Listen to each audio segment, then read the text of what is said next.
আসসালামু আলাইকুম। আজকে আপনাদের সাথে ইফতার স্পেশাল খুবই হেলদি ও টেস্টি ম্যাকারনি সালাদের রেসিপি শেয়ার করব। এই সালাদ ইফতার বা সেহরি দুইভাবেই পরিবেশন করতে পারেন। ভিডিওটি ভালো লাগলে লাইক, শেয়ার, কমেন্ট ও সাবস্ক্রাইব করে নিয়মিত আমার চ্যানেলের সাথেই থাকবেন এবং ফ্রেন্ডস অ্যান্ড ফ্যামিলিদের সাথে বেশি বেশি করে শেয়ার করবেন। প্রথমে চুলায় একটি প্যানে আমি আগের থেকে বেশ কিছুটা পানি দিয়ে ফুটিয়ে নিয়েছি।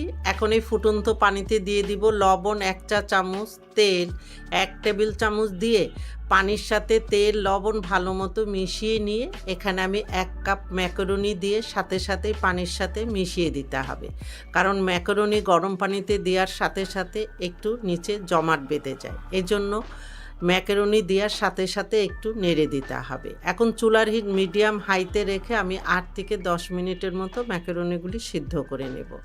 ম্যাকারনিগুলি ভালো মতো সিদ্ধ হয়ে গিয়েছে, আমি একটু দেখিয়ে দিচ্ছি। এখন একটি স্ট্রেনারে পানি ঝরানোর জন্য ম্যাকারনিগুলি রেখে দিব, আর অবশ্যই পানি ঝরানোর সময় ম্যাকারনিগুলি একটু নর্মাল পানি দিয়ে ধুয়ে নিতে হবে।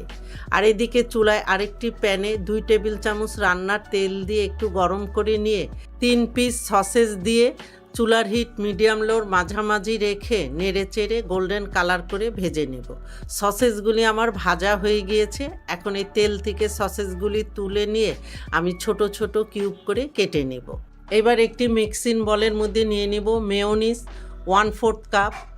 এখন এখানে দিয়ে দিব চিনি 1 চা চামচ, লবণ 1/4 চা চামচ বা স্বাদ মতো দিয়ে নিতে পারেন, কালো গোলমরিচের গুঁড়া 1/4 চা চামচ, লেবুর রস 1/2 চা চামচ, নর্মাল পানি 1/2 টেবিল চামচ দিয়ে এখন মেয়োনিজের সাথে সব কিছু একটু ভালো মতো নেড়ে মিশিয়ে নিতে হবে। ভালো মতো মেশানো হয়ে গেলে এবার এই মেয়োনিজের মধ্যে একে একে করে দিয়ে দিব আগের থেকে কেটে রাখা সসেজগুলি। দিয়ে দিচ্ছি শসা কুচি 1/2 কাপ, টমেটো কুচি 1/4 কাপ, গাজর কুচি 1/4 কাপ, পেঁয়াজ কিউব 2 টেবিল চামচ, ধনিয়া পাতা কুচি 2 টেবিল চামচ দিয়ে সব কিছু একটু ভালো মতো নেড়ে মিশিয়ে নিতে হবে।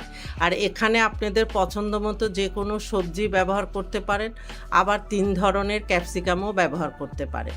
সব কিছু একটু ভালো মতো মেশানো হয়ে গেলে এখন এখানে দিয়ে দিব আগের থেকে সেদ্ধ করে রাখা পানি ঝরানো ম্যাকারনিগুলি দিয়ে সব কিছু ভালো মতো নেড়ে মিশিয়ে নিতে হবে। আর এখানে চাইলে আপনারা চিনিটা টোটালেই স্কিপ করতে পারেন অথবা চিনির পরিবর্তে মধু ব্যবহার করতে পারেন। এখানে গোলমরিচের গুঁড়া, ধনিয়া পাতা কুচি, লবণ বা চিনি আপনার স্বাদ মতো কমিয়ে বাড়িয়ে নিতে পারেন। সব কিছু একটু ভালো মতো মেশানো হয়ে গেলেই সালাডটা একদম রেডি। খুবই সহজ এই সালাডটা তৈরি করা, আর খেতেও ভীষণ মজার হয়। এখন একটি সার্ভিং ডিশে তুলে আমি পরিবেশন করব। এই তো তৈরি হয়ে গেল ভীষণ স্বাদের ম্যাকারনি সালাদ। সব শেষে উপরে আমি আবারও একটু কালো গোলমরিচ ক্রাশ করে দিচ্ছি, এতে খেতে অনেক টেস্ট হয়। আর এই সালাদ ইফতার বা সেহরিতে আপনি যে কোনো সময় পরিবেশন করতে পারেন, কারণ এই সালাডটা যেমন টেস্টি তেমন হেলদি। এতক্ষণ আমার সাথে থাকার জন্য আপনাদের অনেক অনেক ধন্যবাদ। আমার চ্যানেলে যারা নতুন এখনও আমার চ্যানেলটি সাবস্ক্রাইব করেননি, প্লিজ আজই আমার চ্যানেলটি সাবস্ক্রাইব করে নিয়মিত আমার চ্যানেলের সাথেই থাকবেন। আপনারা ভালো থাকবেন, আমাদের জন্য দোয়া করবেন। আল্লাহ হাফেজ।